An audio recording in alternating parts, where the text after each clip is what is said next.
Era e fortë që ka përfshirë qytetin e Vlorës mbrëmjen e të enjtës dhe gjatorëve të mëngjesit të kësaj të premteje ka shkaktuar një sër dëmesh materiale, duke krijuar vështirësi në qarkullim dhe shqetësim tek banorët. Sipas burimeve zyrtare, rreth orës 04 të mëngjesit, në zonën e pyllit të Sodës, një pishë e madhe është rrëzuar dhe si pasojë erave të fuqishme, duke bllokuar plotësisht aksin rrugor që të çon drejt Zvërnecit. Rrëzimi i pemës ka ndodhur në një moment kur kushtet atmosferike ishin përkeqësuar ndjeshëm me ëra të forta që frynin me intensitet të lartë përgjatë gjithë vijës bregdetare. Forca e erës ka qenë mjaftueshme për të shkulur pemën nga rënja, duke hedhur atë në mes të rrugës e duke bërë të pakalueshëm segmentin. Si pasojë e këtij incidenti, një automjet që po qarkullonte në këtë aks rrugor është përplasur me pishën e rrëzuar.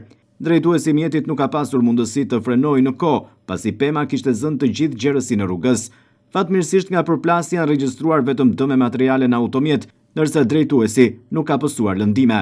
Me njërë pas njoftimit në vendin e ngjarjes kanë mbritur forcat e zjarfikse së Vlorës, të cilat kanë nisur punën për prerjen dhe largimin e pishës nga rruga.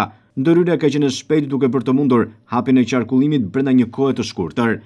Paralelisht, forcat e policisë kanë siguruar zonën dhe kanë orientuar drejtuesit e mjeteve për të shmangur rrezikun e aksidenteve të tjera. Era të tilla të forta nuk janë të pazakonta për këtë periudhë të vitit.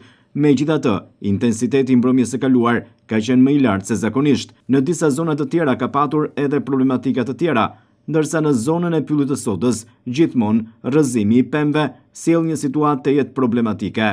Megjithatë, qytetarët duhet të tregojnë të kujdesshëm teksa qarkullojnë me automjete në zonën e pyllit të Sodës gjatë ditëve me erë me intensitet të lartë.